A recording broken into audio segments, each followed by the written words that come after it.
The carton hit the counter with a hollow thud, and oat milk spread in a pale ribbon across the marble, as if the morning had decided to give up on us. John didn't look at the spill. He looked at me like I was the stain-jaw-tight voice clipped, telling me I'd bought the wrong one again. It wasn't about coffee. Not really. It never was. It was about the way he needed me to flinch first.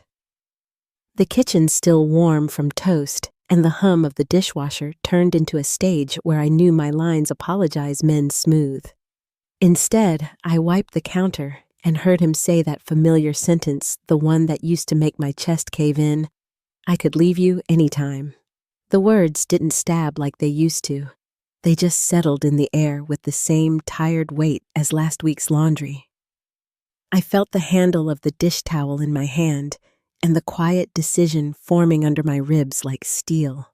Before I go any further, tell me where you're listening from and what time it is for you right now. Your comments help more people find stories like this, and if you want more true family dramas where dignity wins in the end, tap like and subscribe so you don't miss the next chapter. My name is Corey, 31, the kind of woman who can make a budget sing and a grocery list feed a household for a week without anyone noticing the coupons tucked between the pages. I grew up in Dayton with a mother who believed love was mostly the small chores you did before anyone asked, and a father who fixed Saturday squeaks with a coffee can of nails, patient and quiet. We didn't make speeches at my house. We set the table, we showed up, we stayed. When I met John at a summer outdoor concert, he was all sunlight and easy charm, a grin that made strangers hand him the aux cord, the kind of man people followed with their phones because he turned ordinary corners into good lighting. He was fun. Where I was steady loose, where I was careful. An easy laugh that felt like a reward for all the years I'd kept my edges tucked in. We decided to split rent after a year, which in practice meant I paid first, and he caught up when brand deals cleared. It didn't seem unfair at the time. I had a reliable salary and a taste for practical things, while he treated life like a set waiting for wardrobe. We were a picture in our building's elevator mirror. My work tote, and sensible flats his camera bag, and perfect hair two people who looked like balance. On Sundays, we walked to the farmer's market and he laced his fingers through mine, telling followers about the little rituals that kept us grounded, while I quietly calculated our week in my head: utilities due, Thursday groceries, Monday, mom's birthday gift, next paycheck. Harmony, I learned, can be a soft blanket that hides a slow leak. The first rip in that blanket was small enough to ignore.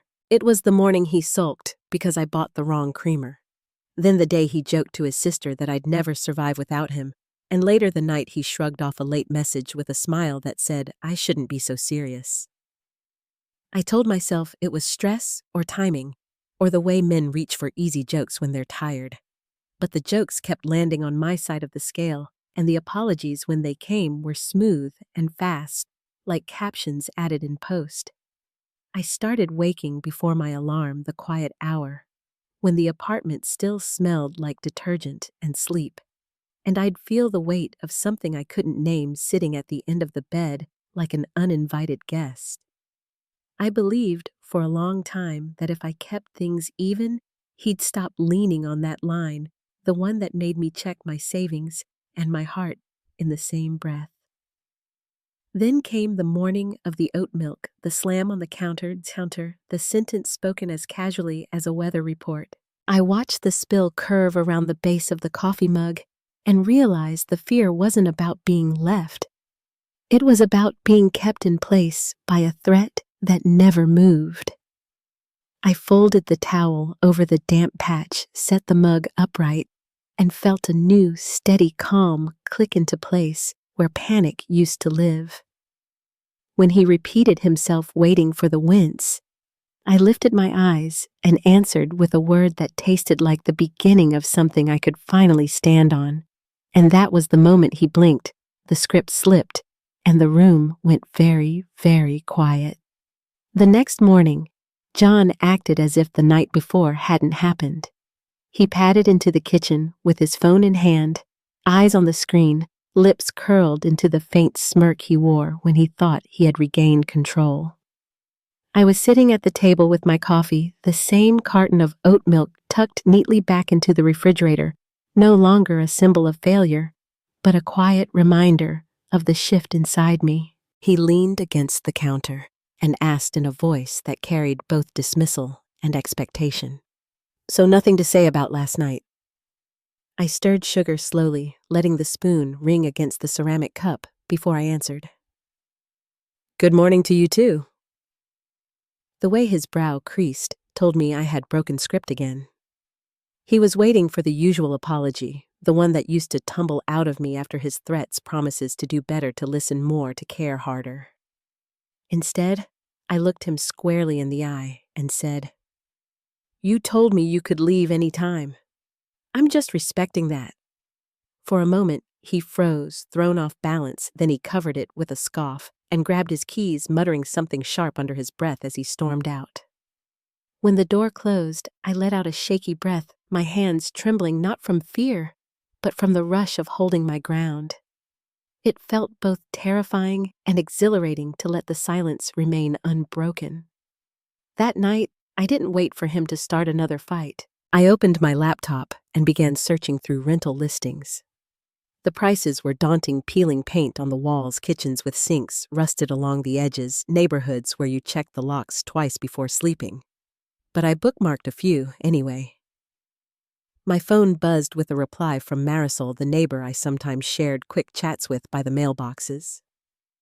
A week earlier, she had been lamenting the cost of her rent since her roommate left. Her message was direct. "Still desperate for a roommate. Why? You know someone?" I stared at the words, my finger hovering over the keyboard, then typed back, "Maybe. I'll let you know soon." Hitting send felt like striking a match in a dark room. The following day, John was sprawled on the couch, scrolling through his phone when I slid my laptop toward him with a casual hand. "Look at this place," I said, keeping my tone light. "One bedroom, $650 a month, move-in ready." His eyes flicked to the screen, narrowing as he realized what he was seeing. "What's this supposed to mean?" he asked. I leaned back in my chair and sipped my coffee. "Just an option. Since you said you could leave any time, I figured I'd help with logistics." The way his jaw tightened betrayed the panic behind his mask. He snapped, "Are you kicking me out?" I shook my head. "No, I'm simply facilitating what you keep saying you'll do." He slammed the laptop shut, muttering about how I was insane, and retreated to the bedroom. Yet the seed had been planted. Later that evening, he tried a new approach. "Babe," he called from the kitchen. I made dinner.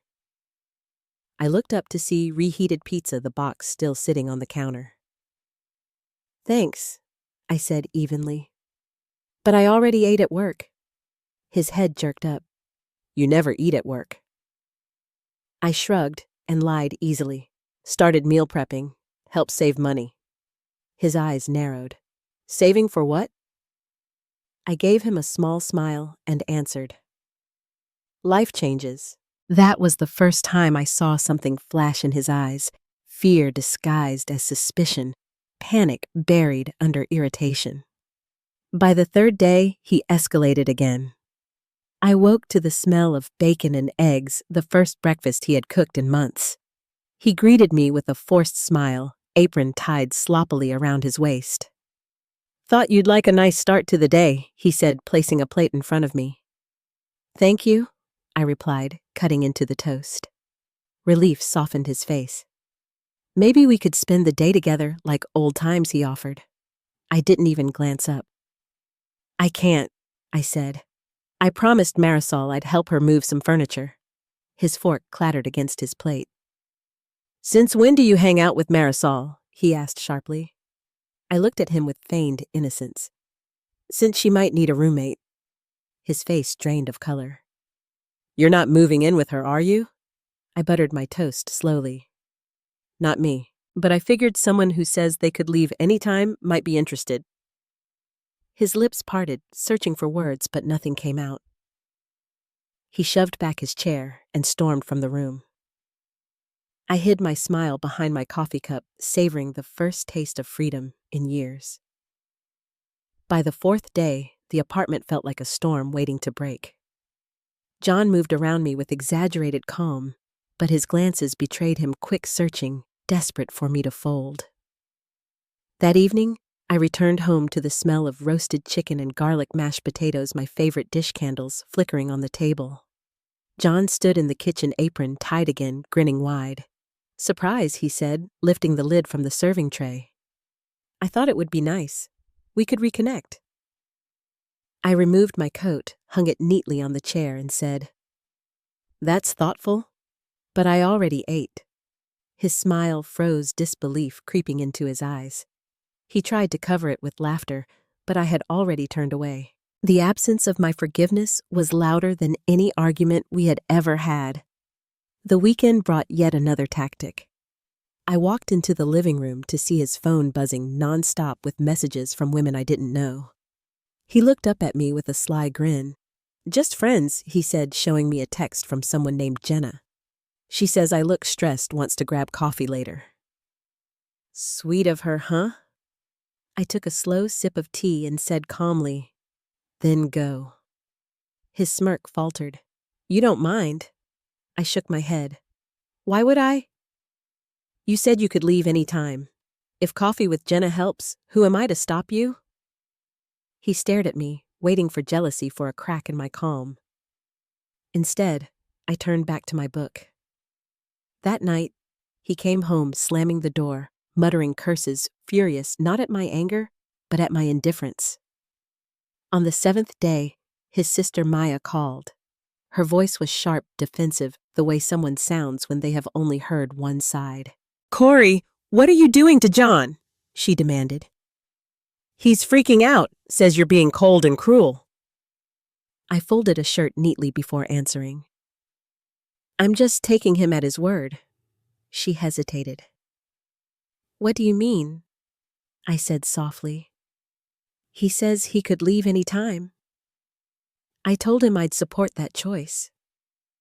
Silence stretched through the line before she sighed. "You know he doesn't mean it. That's just how he vents." I bit back a bitter laugh. By threatening to walk away from the person who loves him? The silence deepened heavy and uncomfortable. "Maybe you could just be a little more patient," she tried. I closed my eyes, letting years of swallowed apologies rise to the surface. "I've been patient for 2 years," I said. "My patience has run out."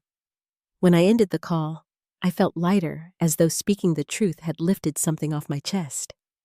That evening, John leaned against the bedroom doorframe, arms folded. His voice was flat-edged with something unfamiliar, fear. "You've changed," he said. I met his gaze calmly. "No. I've stopped playing along." His face twitched, anger flashing before his voice cracked. "You don't even care if I leave, do you?" I breathed in slowly, then answered, "I care, John. But I won't be held hostage by your threats anymore."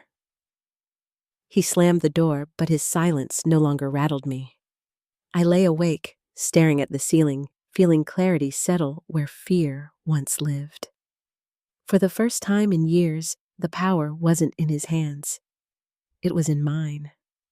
What I didn't know then was that the storm would finally break, not in the quiet of our apartment, but in front of his family, an audience he couldn't charm or silence.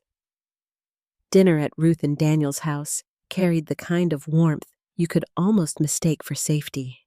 Their small dining room smelled of rosemary and slow-cooked beef, the table set with mismatched candles and cloth napkins folded neatly at each place. John slipped his arm around my waist as we walked in his grip, just a little too firm, his smile a little too wide. To anyone else, he looked like the attentive boyfriend, but I felt the pressure of performance in every step. He leaned close, whispering, "Let's keep it light tonight," and kissed my temple like he was sealing a pact. We sat between his parents and his younger sister Maya, who chatted easily about her new dog and the long hours at the dental office. I nodded along, taking small bites, the soft hum of background music almost lulling me into forgetting the storm that brewed beneath the surface. John laughed louder than usual, filling the silences before anyone noticed them, brushing my hand now and then as though to remind the room that we were united. But every gesture felt rehearsed, a script he had performed many times, and I watched him with a detachment that unsettled even me. His eyes flicked toward mine, searching for the familiar softness that used to reassure him and found only quiet distance. Halfway through the meal, Ruth leaned toward me with concern in her eyes. "Corey, you're so quiet tonight. Everything all right?" I forced a small smile and answered gently, "Just enjoying the food." John chuckled too quickly and said, "She's been weird lately, right, babe?" He meant it as a joke, but his gaze carried a challenge, daring me to contradict him. I turned to him slowly and asked, "Have I?" For a second, his face faltered, then he recovered with a forced laugh. "I mean, you've been distant. Trouble in paradise, huh?" The room quieted just enough for the air to change. I laid down my fork carefully, the weight of the silver making a soft tap against the plate. "We're perfect," I said evenly. "At least, that's what you like to tell people." Maya tilted her head, confusion clouding her expression. "So, which is it, perfect or not?" John laughed again, but it sounded hollow. "Well, you know me. I always remind Corey I could leave any time. Keeps her on her toes." The words slipped out so casually, as if he had forgotten that not everyone accepted them as harmless. Silence settled like a curtain across the table. Daniel's fork clinked sharply against his plate as he set it down. "You what?" he asked, his voice low and edged with disbelief. John stammered. "It's just a joke, playful banter." Ruth's brows pulled together. "That doesn't sound playful, John." The color drained from his face as he fumbled for the right words. "Not threaten," he said quickly, sweat glistening at his temple. "I just remind her I have options." The ugliness of it filled the room, heavy and undeniable. I didn't move, didn't speak, just let the silence do the work I had never been able to. Eyes shifted from him to me, searching for confirmation. I met Ruth's gaze and said quietly, "It's been like this for a long time." Her face softened, a sadness in her eyes I hadn't expected. "Corey, why didn't you say anything?" I pressed a smile that tasted bitter on my tongue, because I kept hoping he'd stop. No one spoke after that. John stabbed at his plate cheeks, burning red, while I took slow, deliberate bites, each one tasting like release. The car ride home was thick with accusation. The dashboard glowed against John's clenched jaw as he hissed, "How could you embarrass me like that?" I watched the streetlights pass, each one casting stripes across the windshield. "By telling the truth," I said softly. His hands gripped the steering wheel so tight the knuckles went white. "You made me look insane in front of my family." I turned toward him with calm I didn't feel but managed to hold. "You did that all by yourself." He slammed a hand against the wheel, the sound reverberating through the small space. "You've changed," he snapped. I let the words hang for a moment, then answered, "I used to be scared of losing you. Now I'm more scared of keeping you." He opened his mouth, but no words came, and the silence that followed was heavier than any argument we had ever had.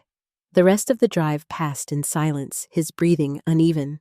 Mine steady, the distance between us no longer invisible but carved into the air. That night, I lay awake, staring at the ceiling as his restless shifting echoed beside me. I thought of Ruth's pitying eyes, Daniel's disappointment, Maya's quiet confusion.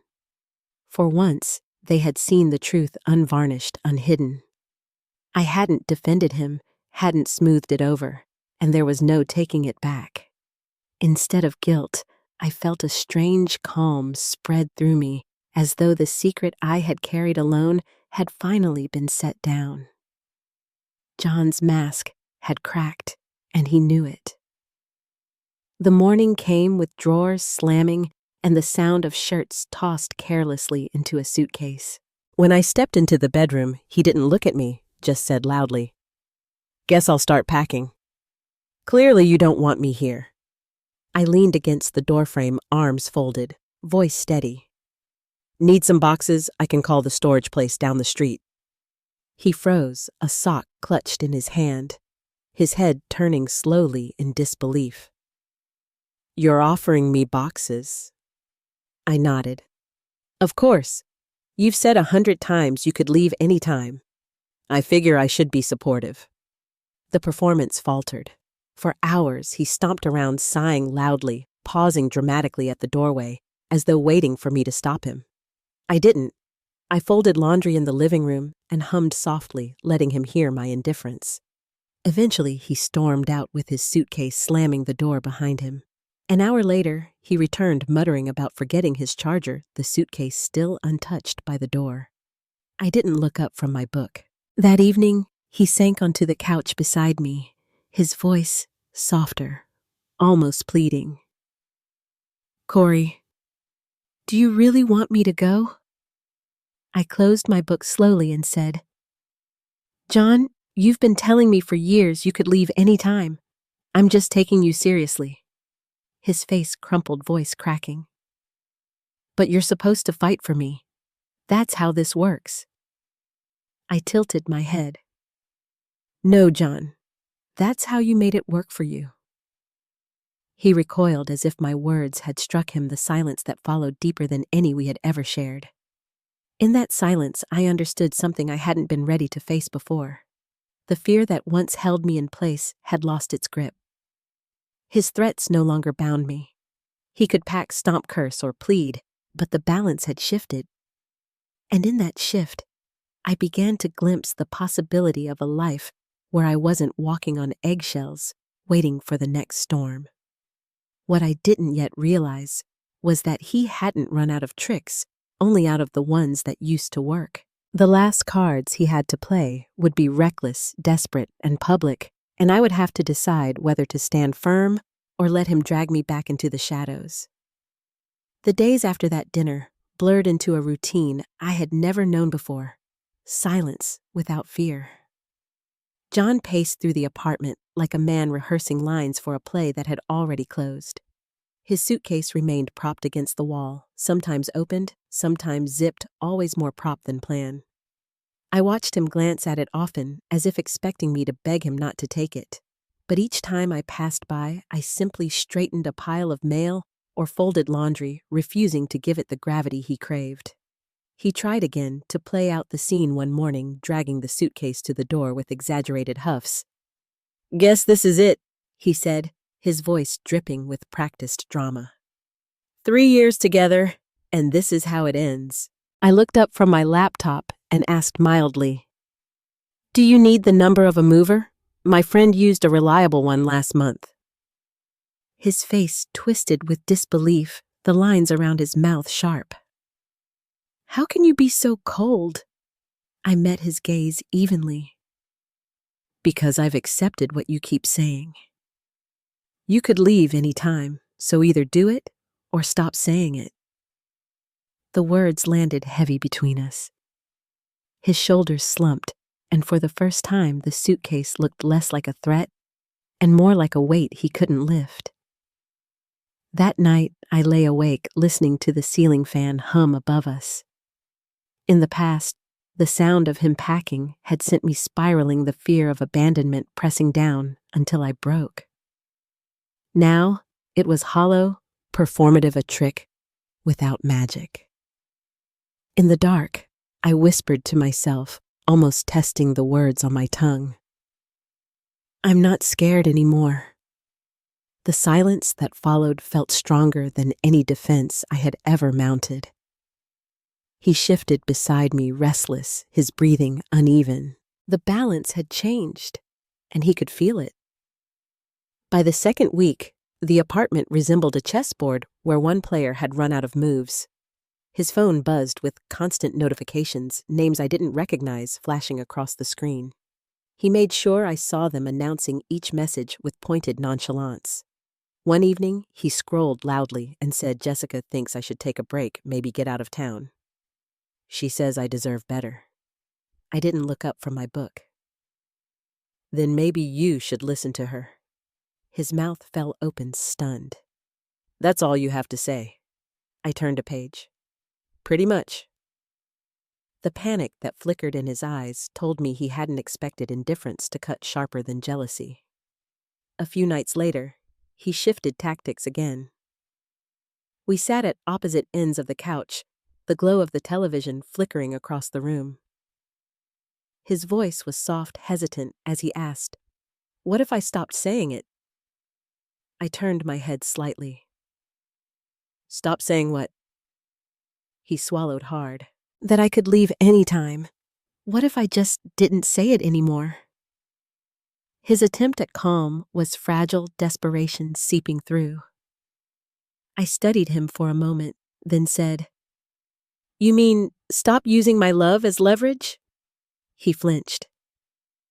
"It's not leverage. I just need to know you care." I kept my tone steady.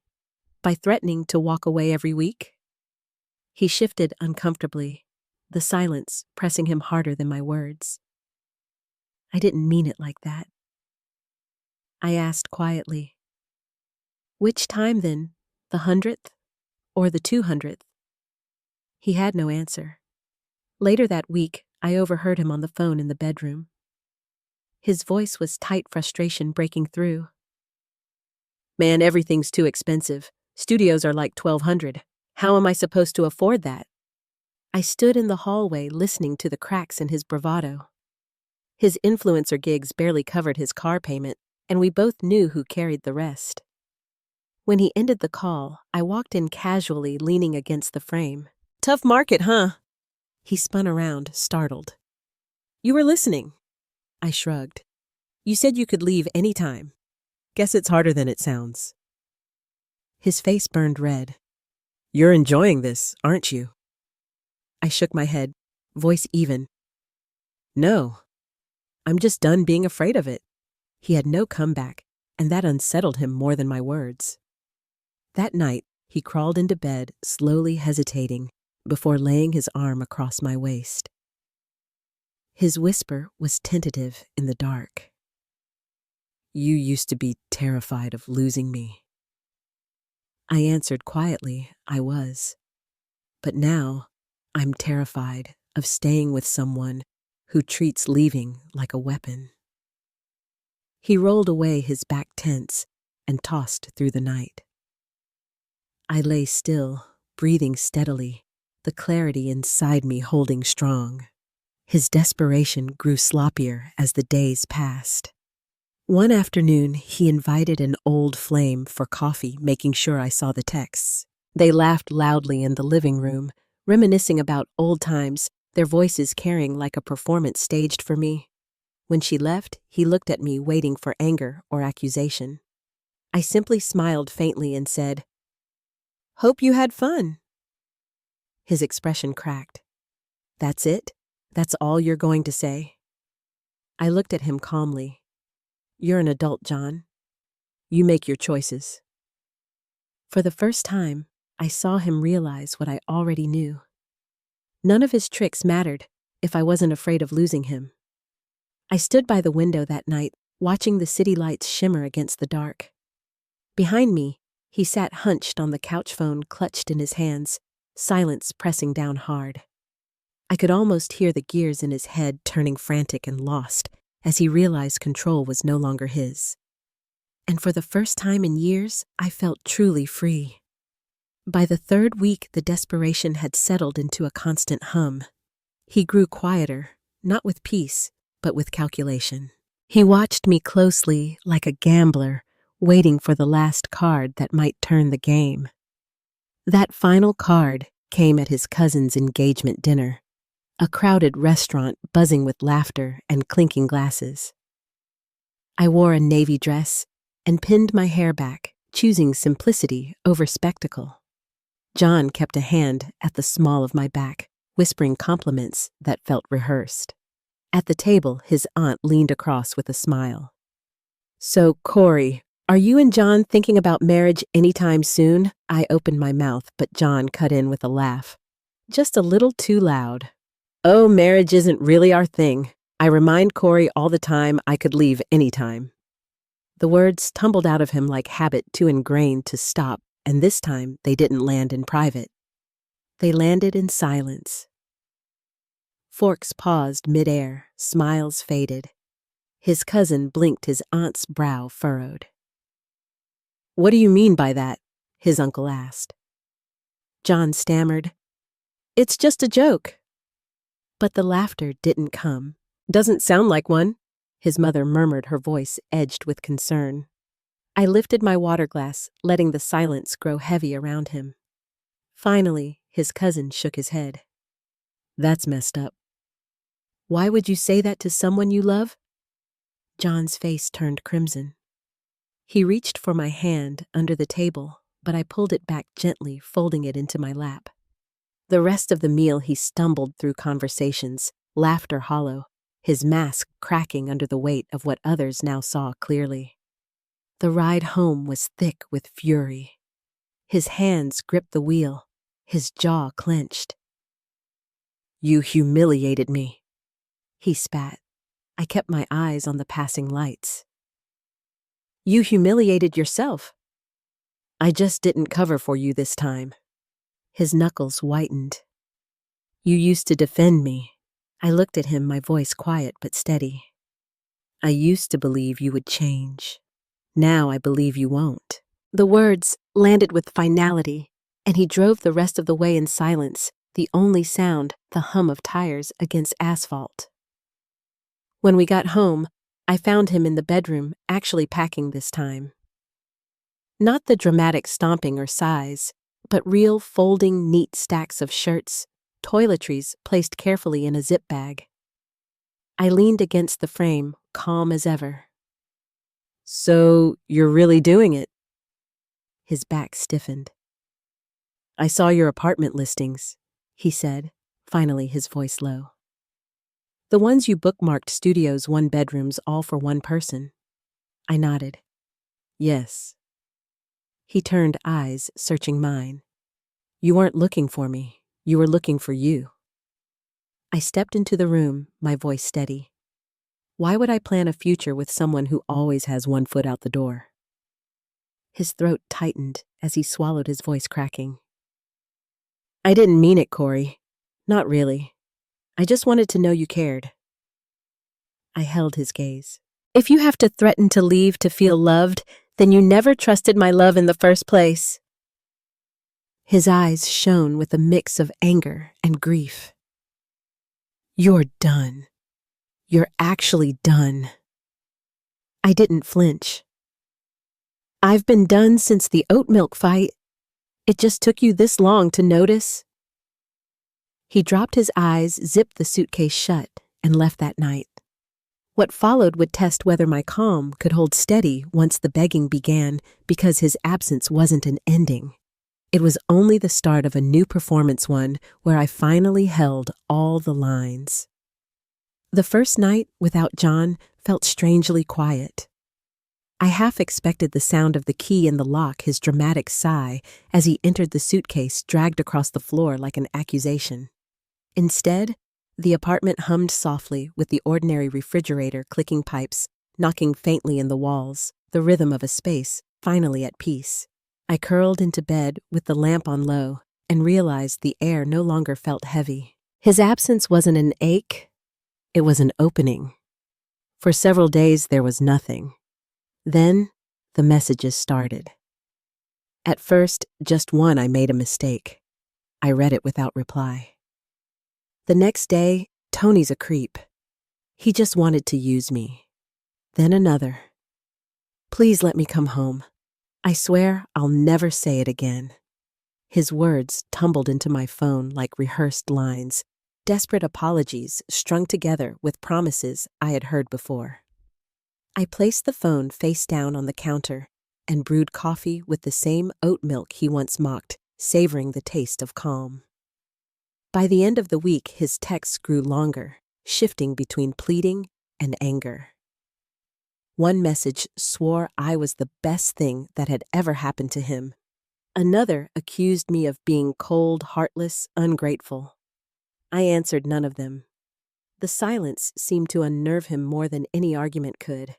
I kept my phone on silent at night, sliding it into the drawer of the nightstand so the vibrations wouldn't break my sleep. For the first time in years, I slept without dreams of doors slamming or suitcases waiting by the exit. Then one evening, I stepped into the lobby after work and saw him. His shoulders hunched, hair unkempt, the shine of his confidence dulled. He was speaking with the building manager, who nodded politely before walking past me.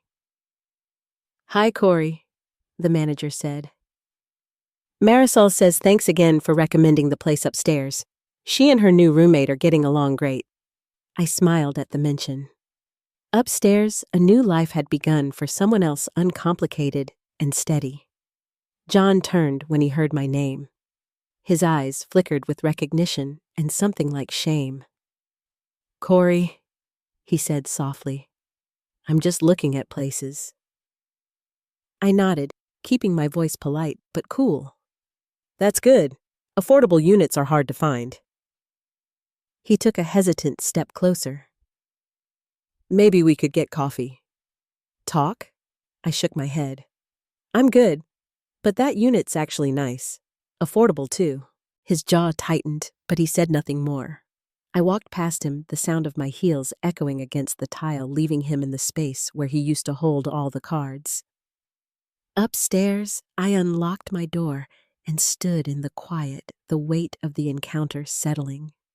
His absence wasn't only freedom, it was proof that he had never been the one holding us together. I had been.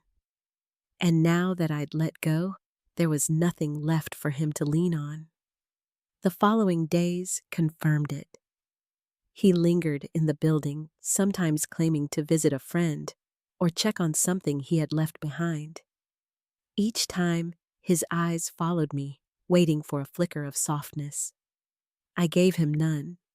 Instead, I filled my time with small acts of rebuilding. Saturday mornings with Marisol, helping her carry groceries up the stairs. Evening walks by myself, headphones in, savoring the rhythm of my own steps. Even lunch breaks at work felt lighter, the absence of constant anxiety opening space for laughter I had forgotten how to share. One evening my phone buzzed with a final attempt. "You used to fight for me. Why won't you? Now." I stared at the words for a long moment, then typed a single sentence. "Because I finally remembered how to fight for myself." I deleted it before sliding the phone back into the drawer. Some truths were better lived than spoken. Weeks passed, and the silence grew comfortable. The texts stopped, the sightings in the lobby ceased, and the suitcase that had once been a weapon of control became nothing more than a memory. I realized my first steps toward revenge hadn't been loud or cruel. They were quiet refusals, simple boundaries held steady until the performance collapsed on its own. His power had never been real. It had only been borrowed from my fear. Once I stopped lending it, he had nothing left. I sipped my coffee one morning, sunlight spilling across the kitchen table, and felt something I hadn't felt in years: peace. Not triumphant, not gloating, just steady and whole. The life I was building no longer depended on someone else's temper. It rested in the calm certainty that I could stand alone. Still, I knew John wasn't finished. Men like him rarely leave without trying one last time to rewrite the story. And when that moment came, I would be ready not with apologies or fear, but with the truth he had spent years trying to bury. The weeks of silence had steadied me. But I knew John well enough to expect the last desperate attempt. Men like him didn't slip quietly out of the lives they'd once dominated. He needed a stage and audience someplace to play the part of a man wronged. I didn't have to wait long for it. His cousin's engagement party gave him the perfect opportunity. The restaurant was crowded that evening, full of laughter, clinking glasses, and the low murmur of conversations overlapping one another. I wore a simple dress in deep green, my hair pulled back neatly, a choice meant to blend rather than stand out. John greeted relatives with charm hand at the small of my back, playing the role he had perfected over years. He laughed loudly, too loudly, weaving in small compliments and gestures that felt rehearsed. I let him lead me to our seats, his fingers gripping mine a little too tightly, as though he could anchor himself in place with the appearance of closeness. It didn't take long for the questions to come. His aunt, a warm woman with kind eyes, leaned across the table and asked if marriage was in our future. I parted my lips to answer, but John spoke before I could. "Oh, marriage isn't really our thing," he said, voice light with practiced ease. "I remind Corey all the time I could leave whenever I want." His words landed heavy, unthinking, a reflex that betrayed him before he realized the damage. The laughter around the table stilled, replaced by silence that spread quickly, suffocating the space. Forks rested mid-air, eyes shifting from him to me and back again. His cousin's expression tightened. His aunt's smile faltered, and his uncle cleared his throat with a sharpness that cut the quiet. "What do you mean by that?" he asked. John stammered, fumbling for the right words. "It's just a joke," he insisted, sweat breaking at his temple. His mother, seated 2 chairs away, shook her head slowly. "That doesn't sound like a joke, John." "I didn't rescue him. Not this time." I lifted my water glass and took a slow sip, letting the silence bear down. Finally, his cousin's spoke, voice edged with disbelief. "Why would you say that to someone you're supposed to love?" John's face turned crimson, his laughter forced hollow. He reached for my hand under the table, but I pulled it back calmly and folded it into my lap. For the rest of the meal, he stumbled through conversations, his practiced charm fraying at the edges, the mask slipping as relatives watched him with a mix of pity and disapproval. The drive home was thick with tension. His hands gripped the wheel so tightly his knuckles paled. "You humiliated me," he spat, his voice hard. I kept my gaze on the passing lights, calm and steady. "You humiliated yourself. I just didn't cover for you this time." His jaw clenched, his words shaking. "You used to defend me." I turned toward him, my voice quiet but sharp. "I used to believe you might change. Now I know you won't." The car filled with silence, heavier than any argument we'd ever had. When we pulled into the garage, he stormed into the apartment without waiting for me, the sound of drawers opening and shutting echoing down the hall. When I walked into the bedroom, he was packing not the dramatic stomping and sighing he used to perform, but real packing. Shirts folded neatly, jeans stacked in piles, toiletries zipped into a small bag. He didn't look at me as he muttered, "I saw your listings. Studios, 1 bedrooms, all for 1 person." I leaned against the doorframe, my voice steady. "Yes." He turned to me, eyes searching. "You weren't planning for us. You were planning for you." I stepped farther into the room. Why would I plan a future with someone who always had 1 foot out the door? His throat tightened as he swallowed hard. "I didn't mean it." "Corey, not really. All those times I just wanted to know you cared." His voice cracked, desperation finally spilling through.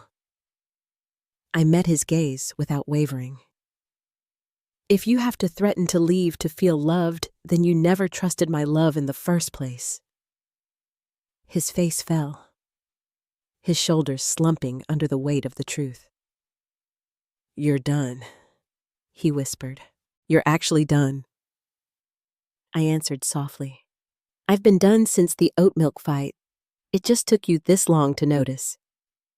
He dropped his eyes, zipped the suitcase shut, and carried it toward the door.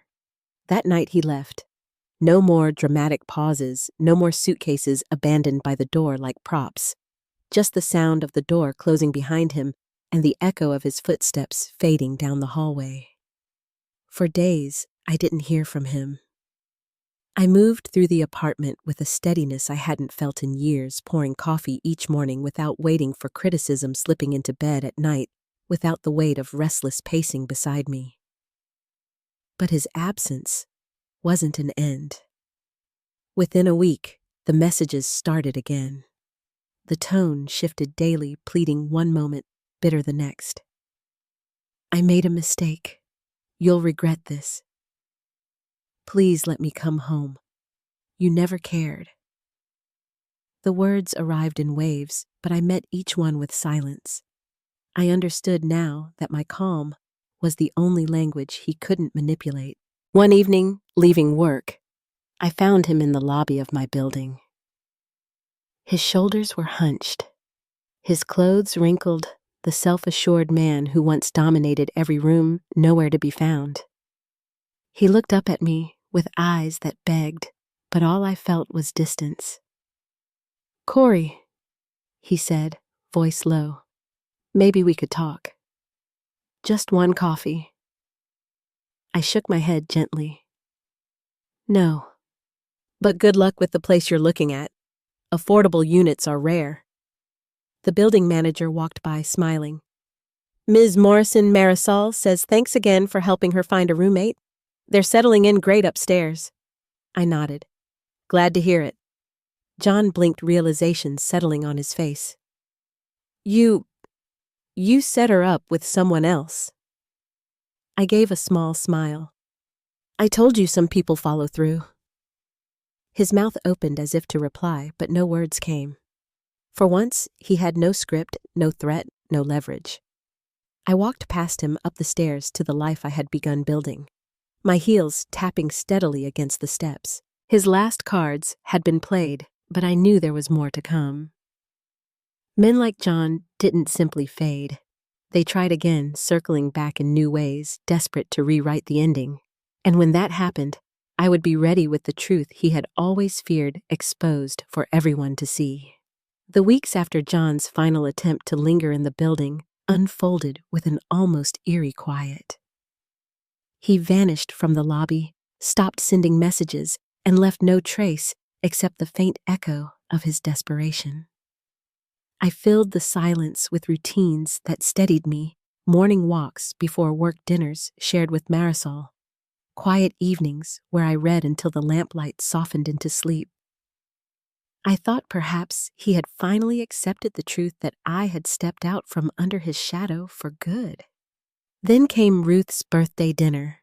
Her invitation had been warm, handwritten on a floral card, the kind of gesture that felt genuine. I hesitated at first, but something in her words, "We'd love to see you," felt separate from John. When I arrived, the living room glowed with candles, the table set with simple grace, the smell of roast chicken filling the air. Ruth greeted me with a long hug, Daniel with a steady hand on my shoulder. For the first time in months, I felt a sense of family that wasn't tangled with control. John arrived late, wearing a shirt too crisp for comfort. His smile stretched tight. He kissed his mother on the cheek, shook his father's hand, and nodded at me without a word. All through dinner, he spoke louder than anyone else, telling stories that wove him into the center of every memory, trying to reclaim a version of himself that no longer existed. I sat quietly answering Ruth's questions about work, listening to Maya laugh about her new dog, feeling the ease of their company, even as he tried to dominate the table. It happened without warning. Halfway through dessert, John leaned back in his chair, a smirk tugging at his lips. You know, he said lightly, Corey has been distant lately, but I remind her all the time I could leave whenever I want. His words landed like a stone dropped into still water ripples spreading across every face at the table. Forks paused, conversation froze. Ruth's eyes widened. Daniel's jaw tightened, and Maya shook her head slowly. Disbelief written clear. The silence was thick, and I didn't rescue him. I simply set down my fork and folded my hands in my lap. Daniel spoke first, his voice sharp and steady. That's not love, John. That's manipulation. Ruth's voice followed soft, but edged with disappointment. How could you speak to her like that? And in front of us, John's smirk faltered, his eyes darting to mine, searching for the defense I used to provide. I offered none. I felt the weight of their judgment shift, no longer pressing on me, but squarely on him. For years, I had carried the burden of his threats, kept them private, smoothed them over so no one would see. Now, the truth stood naked at the table, undeniable. John stammered, insisting it was just a joke, just banter, but no one believed him. Ruth's hand trembled slightly as she reached for her glass. Daniel leaned back in his chair with a look of weary disappointment, and Maya's lips pressed thin, her eyes fixed on him with quiet anger. The rest of the meal passed in a heavy quiet. John picked at his plate, his cheeks flushed while I savored each bite slowly, calm, settling over me like a blanket. For once, I wasn't the one holding a secret. The drive home was worse for him than for me. His hands gripped the wheel, his voice trembling with fury. You made me look insane in front of my family, he hissed. I kept my eyes on the passing lights. You did that all by yourself. He slammed the steering wheel with his palm, the sound reverberating through the car. You've changed, he snapped. I turned my face toward the window, watching the city blur by. I used to be scared of losing you. Now I'm more scared of keeping you. His mouth opened, then closed again, words failing him for the first time. The rest of the ride was silent, his fury filling the car like smoke, while I breathed steadily through it. At home, he began pacing, pulling clothes from drawers, tossing them into the suitcase that had waited like a stage prop for months. But this time, the movement was deliberate, final. He zipped the bag with force and stood at the doorway, his eyes wild, his voice breaking. Is this what you want? For me to go? I folded a shirt and placed it neatly on the arm of the couch. You've been saying it for years. I think it's time you meant it. He lingered in the doorway, waiting for panic, for tears, for the pleading he had always counted on. None came. Finally, he stormed out, the sound of the door closing behind him sharp, but not frightening. I sat in the quiet, the hum of the refrigerator, steady my own breath, calm. The performance was over, and the audience had turned against him. In the days that followed, I received calls from Maya and Ruth, their voices filled with both concern and apology. Maya admitted she had always thought his words were just frustration, never realizing how constant they had been. Ruth's voice trembled as she said, You should never have had to endure that. We should have seen it sooner. I thanked them, gently, reassured them. I was fine, though the truth was, I felt more than fine. I felt free. John had built his power on the silence I maintained, on the way I carried the weight for both of us. By letting the truth sit in the open, I had taken that power back. His world was crumbling, and this time I wasn't going to catch the pieces. But I knew him well enough to understand it wasn't over yet. Men like John didn't vanish after the first collapse. They circled back, desperate to reclaim what they had lost. The begging had already begun in texts. The public exposure had stripped away his mask, and all that remained was the final act when he would try to return, not with threats, but with promises he couldn't keep. And when that happened, I would be ready. When John finally walked out with his suitcase, something inside me settled for good. The echoes of his threats no longer haunted the apartment, and the silence that followed was not heavy, but calm. For the first time in years, I could sit at my own table, sip coffee from the same carton of oat milk he once mocked, and taste freedom in every drop. His absence was not a loss. It was the return of a life I had almost forgotten was mine. In the days that followed, the calls from his family brought both comfort and sadness.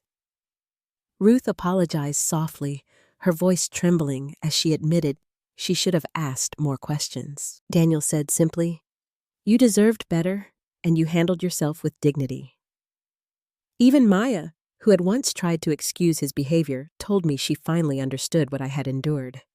Their words didn't erase the years of silence I had carried, but they reminded me I was no longer alone with the truth. John did try once more. A message slipped into my phone late one evening. "I see what I had now. Please let me come back." But there was no power left in those words. I didn't reply, not because I wanted to punish him, but because I had nothing left to give to a man who had treated my love as leverage. He had shown me who he was again and again, and I finally believed it. Slowly, I filled the spaces he once occupied with pieces of myself I had neglected.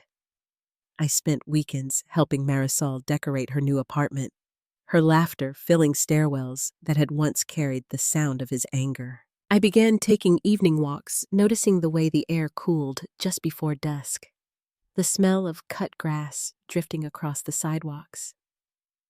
I caught myself smiling at small things, the hush of rain against the window, the quiet satisfaction of cooking a meal without anyone critiquing it. These moments, ordinary and steady, became the foundation of a life rebuilt. Looking back, I realized John's greatest trick was not the threat of leaving, but convincing me I wasn't strong enough to let him go. The truth was, I had carried us all along. I paid the bills, held the peace, and bore the weight of his moods, while convincing myself that was love. When I finally stopped carrying it, everything collapsed, but only for him. For me, it was the beginning of something new. I won't pretend the ending was triumphant in the way stories sometimes are. It was quieter than that. Justice came not through shouting matches or dramatic ultimatums, but in simple refusals, in letting the truth sit in the open until it spoke louder than I ever could. My revenge wasn't loud or cruel. It was the calm dignity of stepping out of a game I never agreed to play. If there's anything I've learned, it's this love that depends on fear isn't love at all. Real strength comes not from clinging to someone who threatens to leave, but from standing firm in the knowledge that your worth isn't measured by their approval. Sometimes the most powerful thing you can do is refuse to beg, refuse to bend, and simply let silence do the work. So when I think of John now, I don't feel bitterness. I feel clarity. He wanted me to believe I couldn't survive without him, but the truth was always the opposite. The life I have now, quiet, steady, mine proves it. Before we close, I'd love to know, have you ever found strength in simply walking away? Share your thoughts. If you feel comfortable and if these kinds of stories speak to you, stay connected here.